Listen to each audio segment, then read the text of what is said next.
way, it tells something about Eric's approach to photography, which is, if you don't go out to explore, you will never see it. And when you explore, you don't really know what you will see. So the alertness to observe and the openness to discover is very, very much part of the whole Eric Peris method. Now here is a very interesting picture, which is star. You see a star there which prompts, if there are comments or questions from the floor, that can be discussed. Yeah, Eric, want to, sorry, Eric, I've seen this beautiful image of yours, the sand dune. I understand the dangers of the pool, and actually what makes you capture it, as I understand, is a deep sky. You know, the deep sky clouds, you know, the dark clouds, what you call the sand dune is white. So actually it enhances the contrast of this image that you have created. And the dilapidated wasteland, yet you have transformed it into a piece of art. You know, you really have an eye for nature and how you see it. And I understand that the sand dune is actually very soft. You know, when it's wet. And actually, maybe you can share more on this image that you have shot. Thank you, Alex. Before I talk about the picture itself, I want to go back to one important thing, that people were responsible for my development in photography. There were three people: my father, my mother, and my sister. My father studied art in France. My mother was an artist here. My sister had a very strong understanding of color. They guided me. I remember when I came to show my father in 1952 some pictures taken of the tin mine, he asked me the same question: where did you get the idea from? And I showed him the book. Then he said, it's not your idea, it is the book. When are you going to think for yourself? That's all I wanted to hear. No more books after that. After it's my way of seeing the images in front of me. And that caused me to react much, much more into the image I was going to work on. In the case of this particular thing, I was doing black and white. The first thing that hit my eye was the black and white of the picture itself. But then in tin mines, there is the danger of walking around tin mine. You know where you might step and sink inside also. So I had to find a way where I could travel safely in the tin mines. So I had a cowherd as a friend. I asked him, he used to bring his cows into the tin mine. I said, what are the safe roads for me to walk? He told me simply this: my friend, follow the cow dung trail. I said, what do you mean cow dung trail? He says, cows are very sensitive to dangerous areas. If the land is soft, they don't touch it. They only will walk on soft, straight, powerful, strong land, not soft land. And usually the cow dung comes from the cow itself. And true enough, if you follow the cow dung trail, you will hit solid ground and you will not touch the soft areas. That helped me to roam more into the tin mine and work out my images. It's not easy, it's very hot. It's very, very difficult to react in terms of finding out which is the best picture you want. But then I followed the book which I read about photography and learning it. And when I showed my father the pictures, he said, where did you get these ideas from? I said, the book, he said, then it is not yours. When are you going to think for yourself? From that day, no more books. It was my way of seeing. So if I felt in this particular picture, it was a black and white to me. So I had worked the whole idea of the image itself as a black and white image. The interactions are there, yes, but it is a study of a form, structural design. And that helped me to see that much more. But of course, not through one picture. You have to go round and round, searching and looking at images that are going to teach you. And the only way I felt you could learn how to understand your black and white is you print your own pictures also. That is the best teacher. And from one picture like this, I moved up to many, many other kinds of images.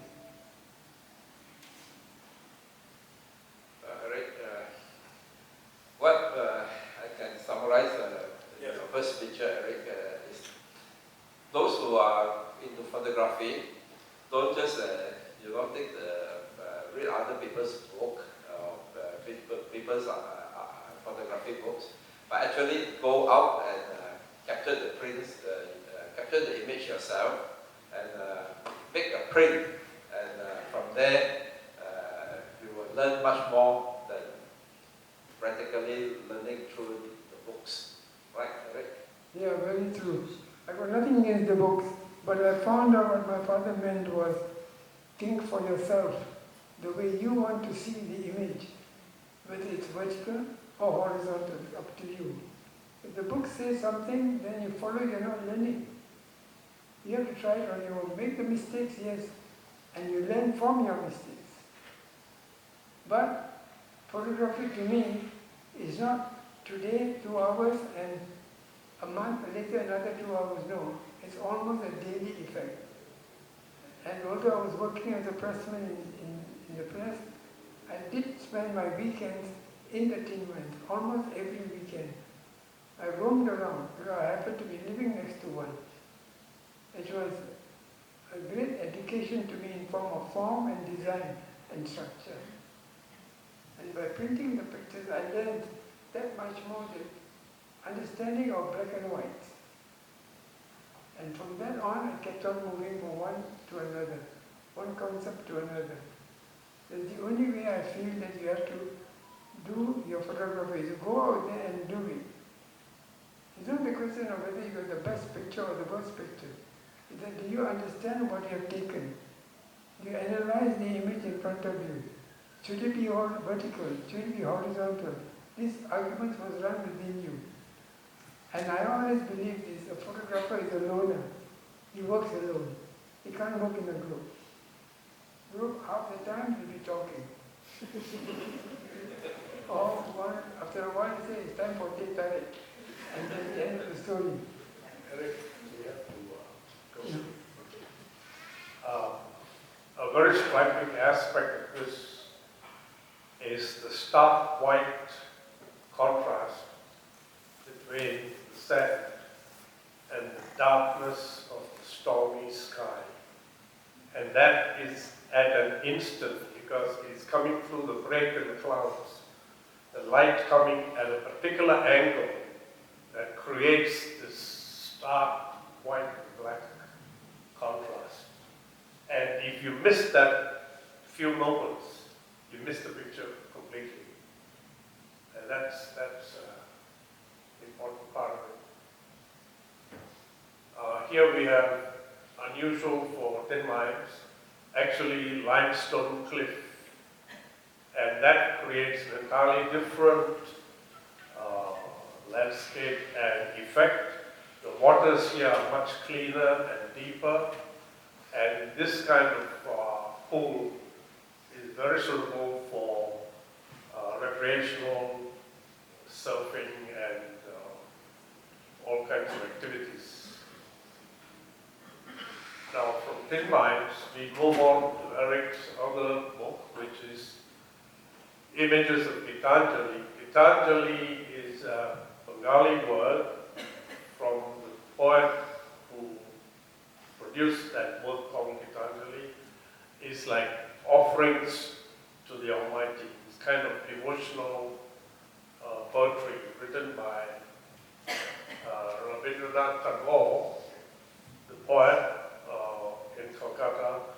The first, for this work, he was awarded the Nobel Prize for Literature. The first Asian to ever be awarded the Nobel Prize for Literature in 1913. Not only was he a poet, he was a Renaissance man. He was a playwright. He composed music. And then at the age of 67, he took up painting. And he painted 3,000 paintings from 67. This man is extraordinary. He was an educationist who didn't believe in the formal schooling system, and he felt the way education happens, actually oppressing the children rather than liberating them.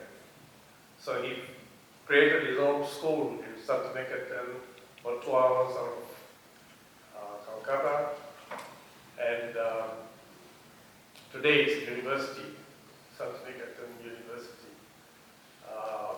And even at that time, he had toured China, Japan, and various places. His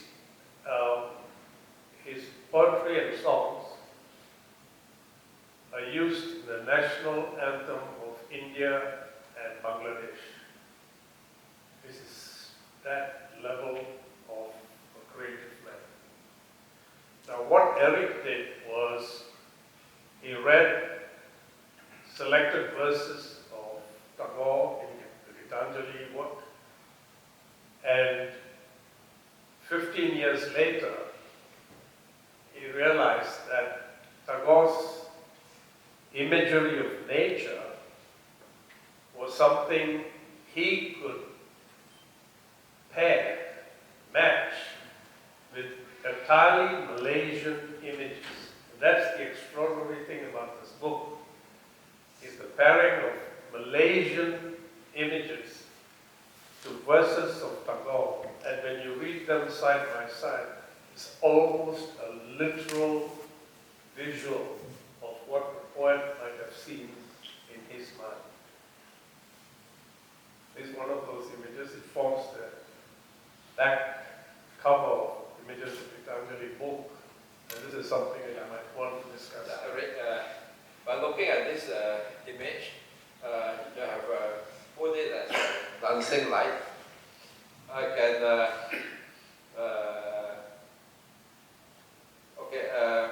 can imagine actually the light is dancing in front of you.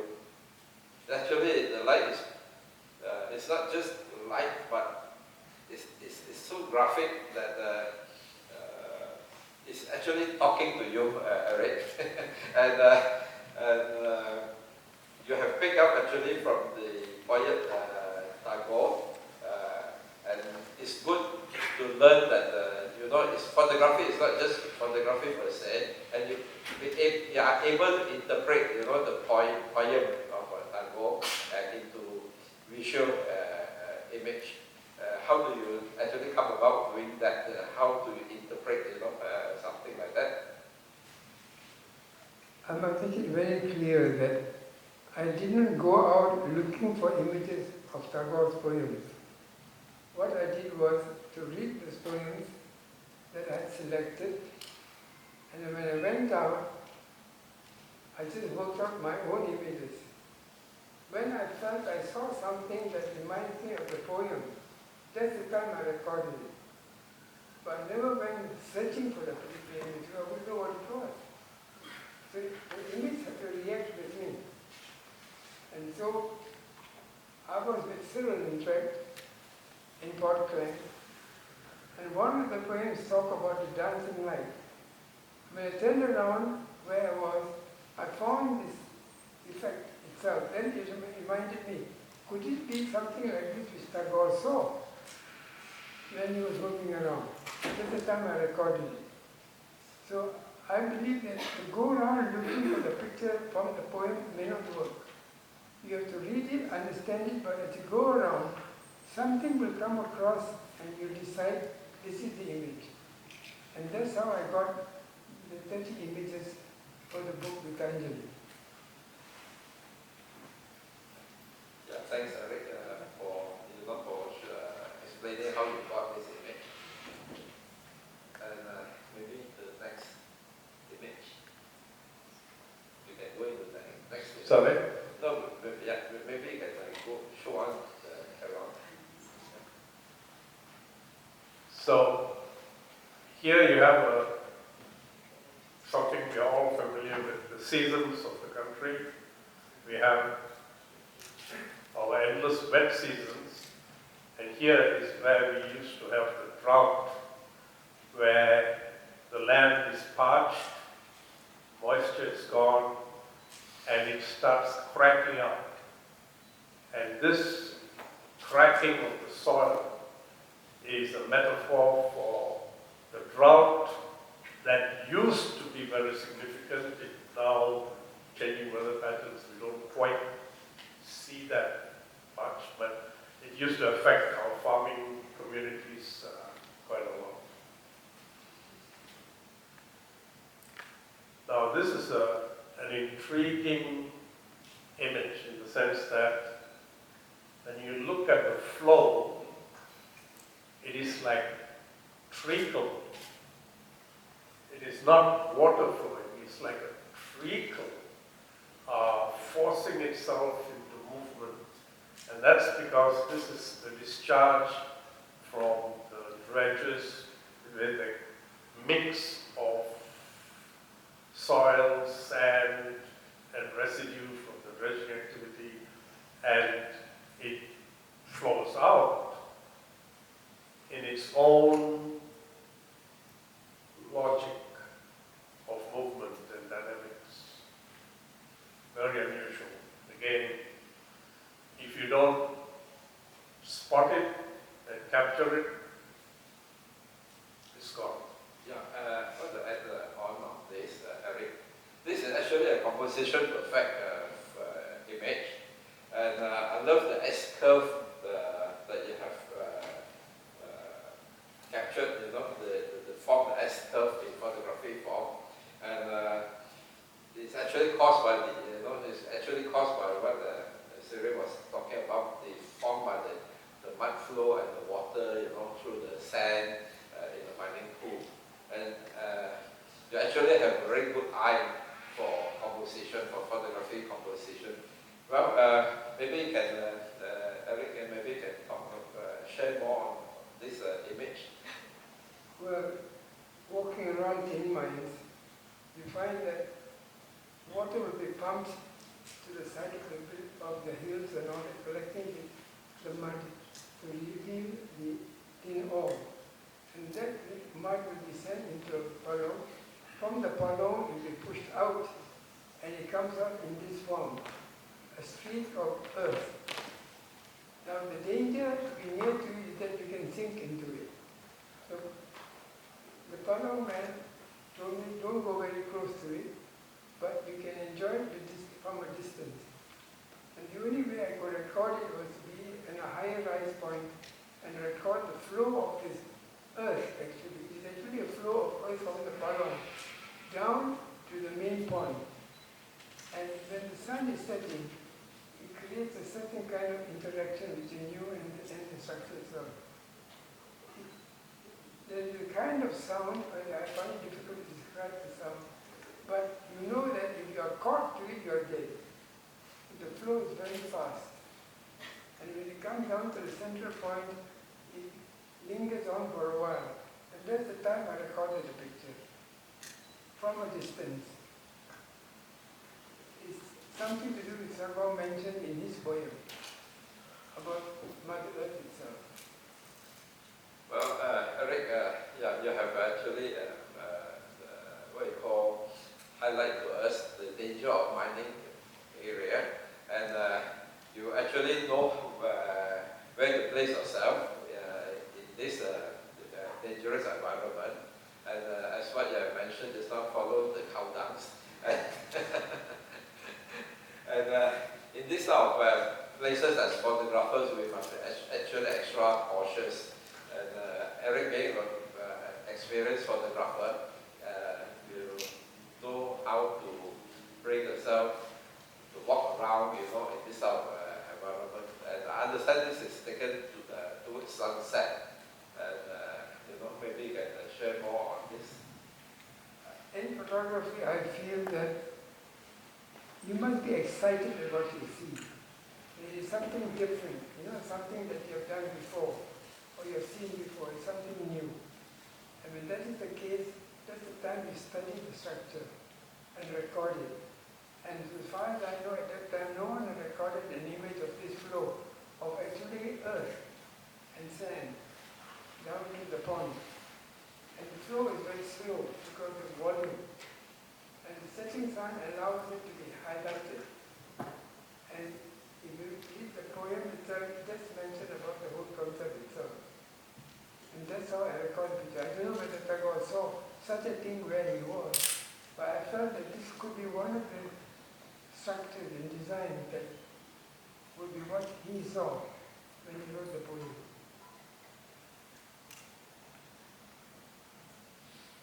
Okay, here is again something we never see in that particular form and shape and baseline of clouds. But they're all moving all the time. So if you don't capture it at that moment and it aligns itself like that, it's gone forever. And that is very much this alertness of the photographer to know when to stop and when to capture it, not let it pass. You can't recreate this. Nature doesn't repeat itself really in this way. Eric? Actually, this photograph at one glance, well, you can see nothing special, I mean at one glance. But again, when I look at it and study it, you know, closely, you just look at the cloud, it's like suspended, you know, on something. And the cloud is actually suspended on a very straight line. I haven't seen such a cloud formation before in my old days. It's always thundering and a lot of what you call puff, you know, even on top and also repeat at the bottom. Very seldom do I see, you know, and it's on with the straight line sitting on something, you know. Want to ask Eric, how do you actually, you know, come about to capture this? Again, I must mention that I didn't go out looking for some image like this to reflect Tagore's poem. But I was near Sikimcham, and I was coming back to Klang when the taxi man was passing by the fourth mile of Sikimcham. I turned to the left and I saw this cloud. Then immediately reflected on what the second line of the poem about the cloud floating, heavily loaded with water floating away. I said, perhaps he could have seen such a structure. I stopped the taxi man and I recorded about 3 or 4 frames, that's all. By the time the cloud broke up already. So it is a matter of you being at the right time at the right place and understanding the image.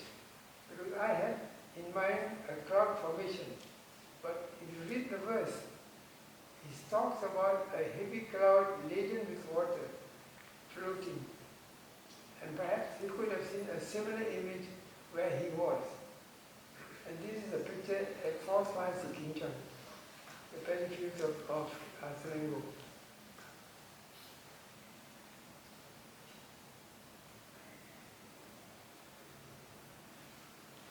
This is a breakdown from Mine landscapes and Gitanjali nature images. For this, Eric went to Cyril, your Thailand. mic, please. Sorry, is that a question? Oh, sorry. I forgot the mic. Sorry. For this image,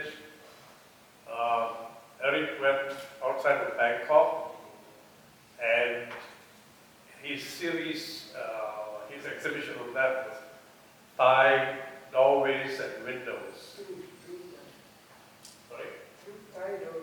Through Thai doorways and windows.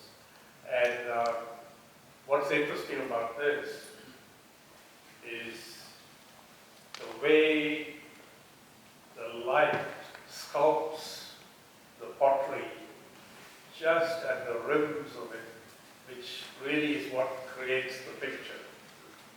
The window by itself, looking out, is fairly pedestrian, but it's really the modeling of light around the rims of clay pots that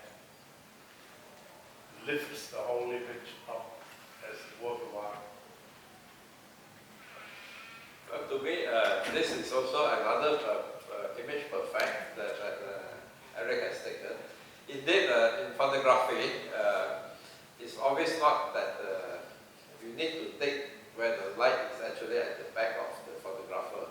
This is actually a front lighting where the light actually wraps, the soft light actually wraps around the subjects, and the subject here is a pottery, the three pots, and Eric has been, teaching a lot of photographers, in the days, that you need to capture, make a composition, and this is one of the composition of that a frame. You must capture how you frame your what you call your subjects, and actually the outside is a ruler area, and actually there is a frame of the potters, and the other frame is where the ruler landscape is. The ruler village town environment, and in the photographic sense, this is actually a very well executed piece of art. Eric, what actually makes you come to have this being captured? Well, this was my first exhibition, Through Thai Windows and Doorways. It was an accidental thing. I went to a call Ayodhya, and I was taken up by the window images I got as I moved around. The Thai people got a different way of laying things out. Then I decided why not work a study of the windows of Thailand. Then I went to some villages, some temples, and then I saw in this particular picture is a village, the potter's village. And I walked into his room, and I found that he had these pots at the window, and open window is the area where he got his clay from. So for me, it was a connection between the pots and the clay itself. And I recorded it being a study of Through Thai Windows and Doorways. And I made a study of it and held an exhibition. When my mother saw it, she said, it's good, but remember, no repeats. We don't do Indonesian doorways and windows, Indian doorways and windows, no. So just one is that. Let somebody else do something else. Think of another idea. And that's where the direction came to my development of my photography. Father and mother, both of them making sure that you do not bungle by trying to repeat something because it worked. So I never did any more doorways and windows after this. I worked on the next subject itself. But the question is that you must get excited when you see something new as a photographer. So when I saw the image through a Thai window in Ayodhya, and I said to myself, this is very interesting, unusual. Then I started to apply it as I moved around in Bangkok, came back and had this exhibition.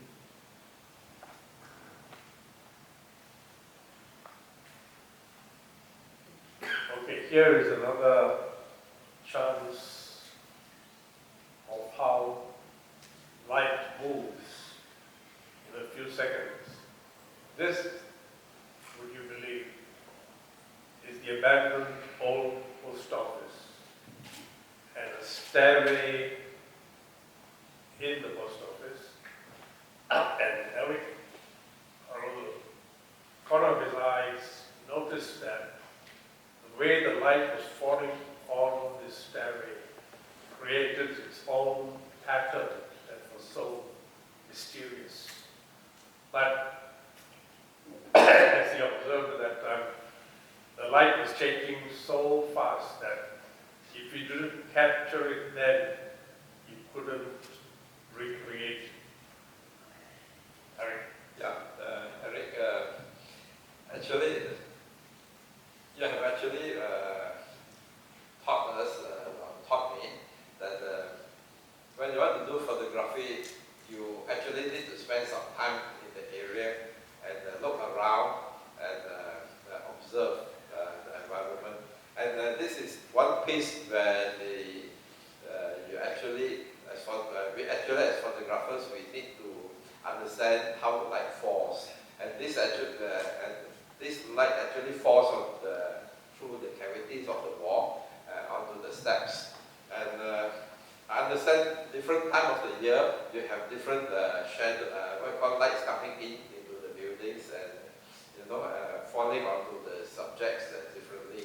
And indeed, when I look at it, you know there's nothing much, but when in black and white photography, you spend some time studying it, and it actually tells me the story, Eric. Maybe you can share more with us and the audience, how to come about as a photographer to capture the composition like that. Well, the current Supreme Court was formerly the GPO, the Post Office, and when they shut down, they left it alone. I walked into it, looking for some kind of picture to be taken. I was not looking for this. I was walking around and suddenly I turned around and saw the steps, and then the light was moving fast. I immediately started to record whatever I saw, and one of the pictures is this. And I went back and referred why the light was moving so fast. Then I found from my reading that we never realized that our Earth is spinning at 1,000 miles an hour. It takes 24 hours for one complete circle. And every day this is happening and we never realize it, that this Earth is spinning. And the excessive time for each spin per day, after 4 years, we get February 29th, the leap year. So we get a lot of information directly from just one picture alone, that this is what is happening. But more interesting to me was the design it created down the steps. And you have to be fast because they're not going to wait for you. Because the immediate thing, is it vertical, is it horizontal, which do I work on? All that works in your mind immediately. Then when I saw this, I said it has to be a vertical shot. And I shot hardly 2 frames and the light disappeared. Because the sun was moving, the earth is rotating. The sun is not moving, the earth was rotating. So it was an education to me, and I found at the same time you could do many more different designs using this concept. Rick, being a photographer is not just being a person who knows how to press a button. And in your sharing, I've learned how to be how to read books, read poems and poetry, and interpret the poetry into images. And in this image that you shared on the post office staircase, you also need to understand light and the movement, and our Earth actually, what Eric has summarized, the Earth is moving at 1,000 miles per minute, per hour. You also must know the mathematics of lights and our Earth position and how it moves, and you also need to understand the maths behind the image. Eric,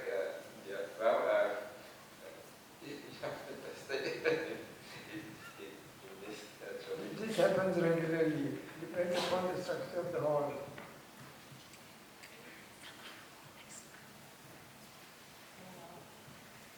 Here is a departure for Eric.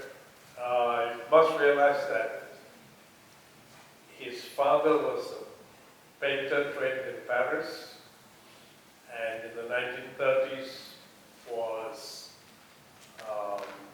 photographer for the Royal House of Johor. And Eric had his mom and his dad painting at home. So his vision of anything is, he's got a painterly eye for photography, which is quite an unusual combination. And here, he has selectively applied color to what is a nature abstract.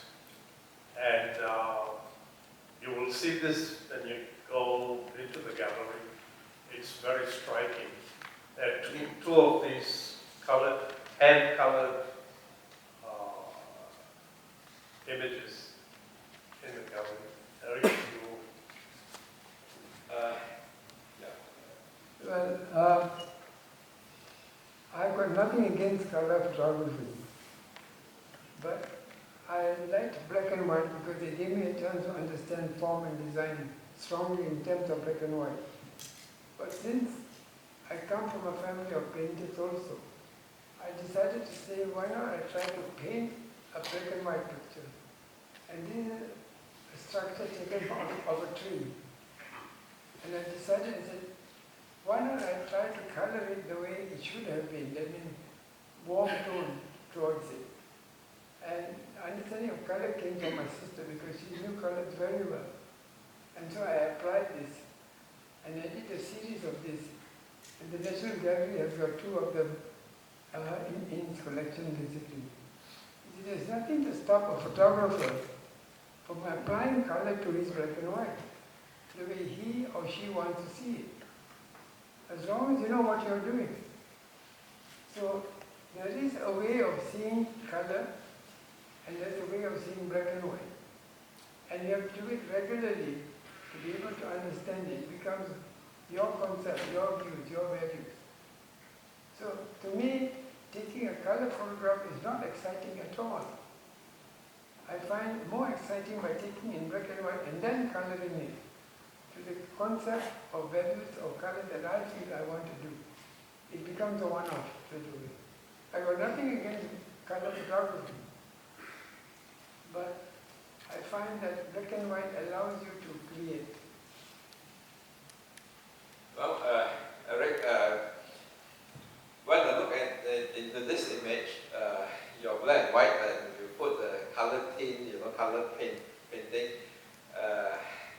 and it reminds me nowadays it's something that not many photographers actually does it, because why I can say so is because many photographers nowadays doesn't make prints out of their images. And to go deeper into photography, you need to make prints. And to make prints and to study the print. And in the older days, when you do photography, negative, and in film, you need to process it and you need to print it out. And you're more of an artist and not just a shutter presser. And artists actually takes time to create the image, takes time to gosh and burn the image into paper, and also with the final results, you make the print, and it's very interesting. And then from the print, you look at it, and maybe you can apply some color tint on it, and this is precisely what Eric has done, putting color onto the prints. And it actually, to me, it highlights and enhances the image, maybe Eric can teach the younger photographer or the new photographer. Younger means photographers of today, you know, you are more than a photographer, you must be an artist.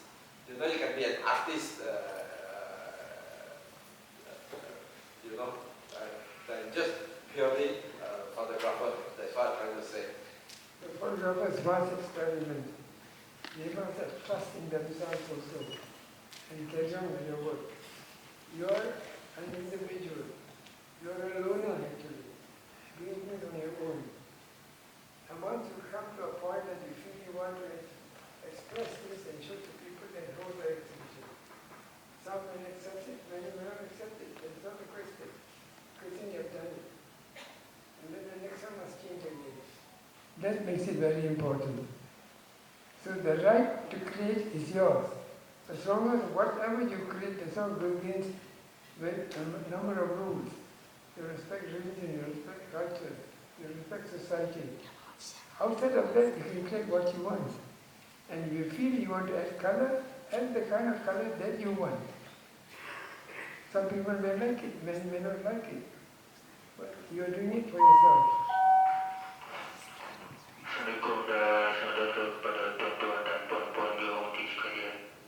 Okay, the second color.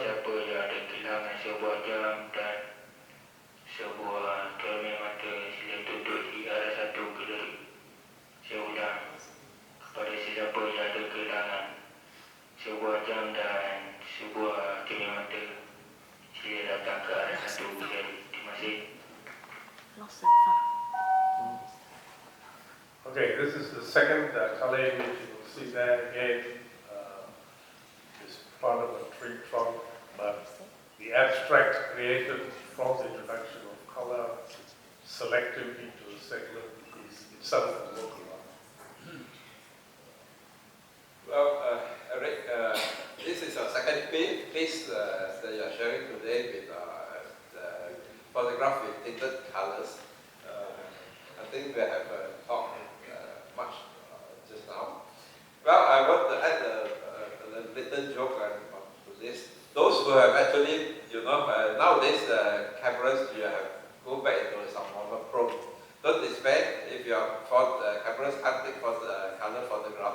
You always can now learn how to be more an artist, you know, to put color into your pictures and make sure that you do your prints, print it up and not just share it on social media. And to learn much, I think Eric can add on making prints rather than just finish onto the, you know, digital screen on your hard disk. You know, you add it in your hard disk. I don't know, as a photographer, you must be excited when you see new things. This is the bark of a tree, and it breaks up and creates its own form. Now, as a photographer, you feel that there is something new in this form. Record it. Why do you ignore it? Just because it is nothing new to you. But each time you do this, you are learning. And when you process and print it, you study it. And you can restructure it again and again and again.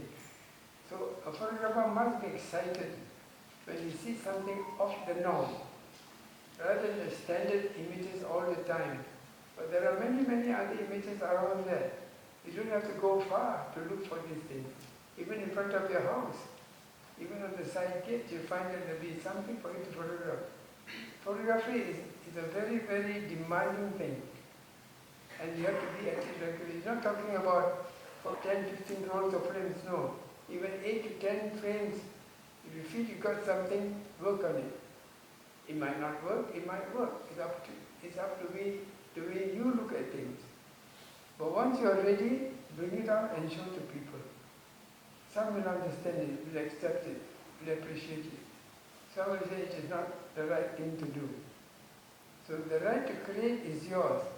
As long as whatever you create does not go against social norms, structure, religion, tradition, it doesn't touch that. Outside that, you can create what you want. By taking out the picture of a bark of a tree, nobody's going to get angry with you. And the people say that you go for nothing else to photograph the bark of a tree. but it has got form, it's got design, it's got structure. And add color to it, you got something new already. And that would excite people. The other flip side of this was the concentration and visual strain of doing the coloring on the prints. Actually, to an extent, damaged Eric's eyes.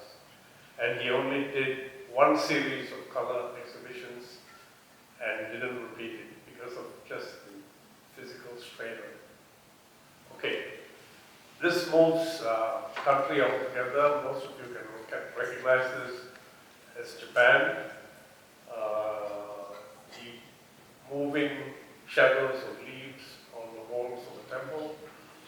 Eric made 5 trips to Japan over his works, and has naturally attracted to Zen and Buddhism and stillness and quiet. Here we are back to mindfulness, but a very, very unusual composition of lotus leaves and lotus and droplets of water on them. Here, once again, to Bali, temple dancing, and he captures the movement of dancers through this technique of slow shutter. Okay, now I go into the... Yeah. To the audience, if you have any question to bring forward to Eric, but photography is not about cameras and lenses. Photography is the art of seeing things and the art of capturing the image. So please refrain from asking what camera is Eric using, because it's an insult actually. As a writer, wow, your piece of novel is so good. You use what long pen or what? Please refrain from asking what equipment is Eric using. Any question from the crowd? Yeah.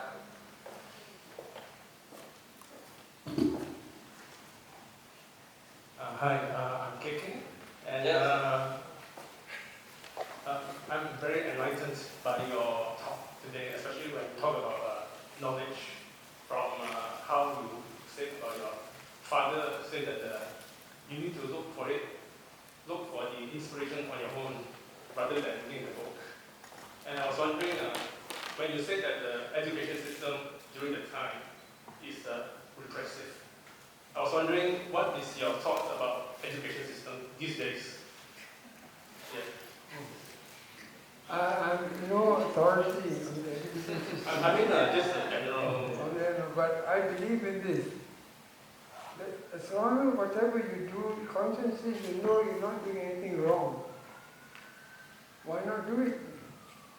Now, if you study photography and you find that the rules of regulation in the photography is such that you must do ABC, and you feel that if you do EFGH is better, why not? The camera is not going to scold you. The company is not going to come and sue you down.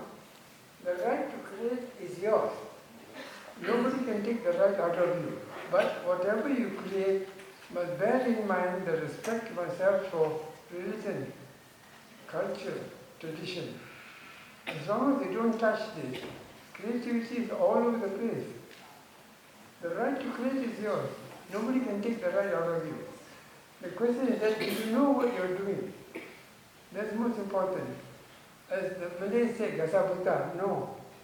Right? It is actual understanding of the value you have in front of you, and you want to show the people, I got something new out of this. When I do a series of hand-colored works, it's because I feel I have the right to create the way I want to see it. You may accept it, you may not accept it, but I'm not doing it for you. I'm doing it for myself actually. Because I want to know whether it can work the way I see it. So that is where it's all about. The right to create is always there. As long as you maintain the rules and regulations. Outside, you can do what you want. Actually, I have one more question. When you were doing photography and mining, I assume that it's very, very dangerous. And Excuse me, could you put the mic closer to you? I assume that the mining area is very dangerous. And I was wondering, during the time when you took the pictures, do you have any encounters with security guards or any person who look at you and say, oh, you cannot do this or that? So, Well, I stayed in Puchong, and just about 100 meters away was the tin mines with the bridge and all that. There are no security guards looking up there because they first can't understand what on earth are you doing with the camera in the tin mine.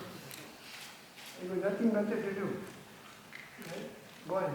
Two, you find that the area is so wide and so interesting that you will just take pictures and they don't come and disturb you when you're taking pictures.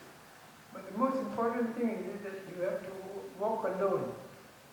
I don't believe that a photographer should go with a group because you'll never do anything. You have to be alone. Because you have to decide with yourself, you have to argue with yourself, will it be vertical, will it be horizontal? Do I go nearer to it or not? But bear in mind the dangers you will be in because you're alone. Right? In the case of the tin mine area, the Kaudang trail is a very safe trail. Right? But to understand all this, you have to think in terms of your ideas. Like for example, the picture of the lotus plant with the leaves. My interest was not the lotus. My interest was not the leaves. My interest was the dew on the leaves. Because at that time of the day, 6:30 in the morning, the dew glistens. And you can only see it at that time. At other times, it's normal water. So you get yourself excited for new ideas. And you start working one after the other.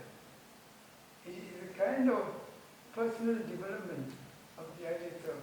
It's not the camera. The camera is a dodo. It can't take pictures by itself. It needs you. And you will study it and find out exactly how you work it out. And never repeat a mistake that you have made. You know very well it can go wrong again. But try out new ideas. And that's the only way to carry on with photography. Any other questions? Yeah.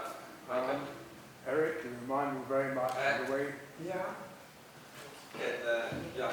It's only fair that the other audience can hear you. Eric, your approach to photography reminds me very much of the great French photographer, Henri Cartier-Bresson. Yep. And his very famous lines are, it's on the back of my business card, it is an illusion that photographs are made with a camera. They are made with the eye, the heart, and the head. So to me, when I look at photos, it's exactly the same. You look at the places you're going to, and you make the photos with the eye, the heart, and the head, and the camera's just a tool. Well, I fully agree. But I owe my development of my photography to my father, to my mother, to my sister, and a lady.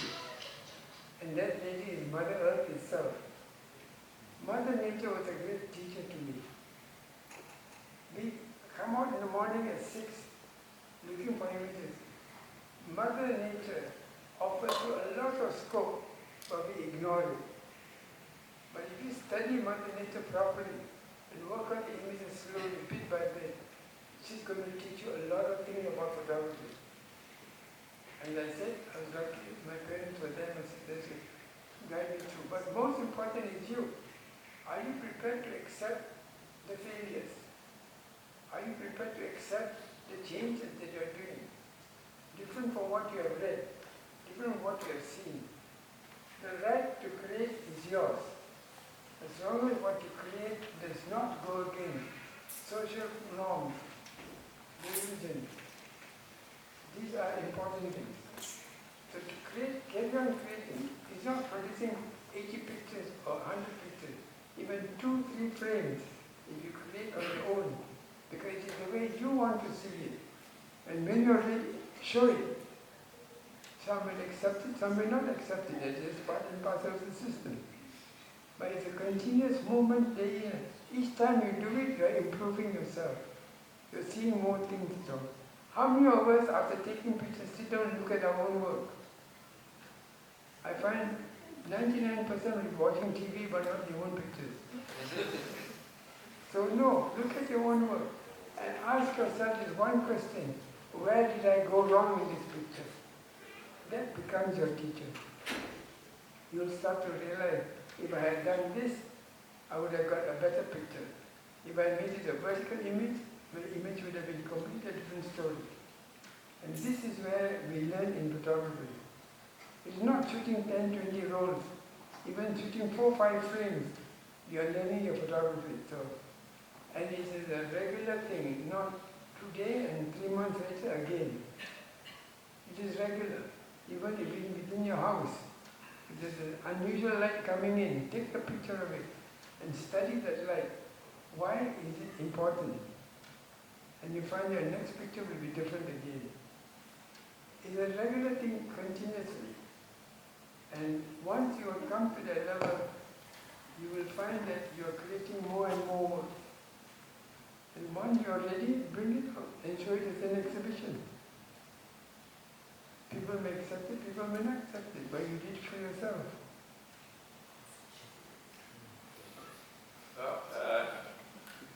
Any more questions? Yes.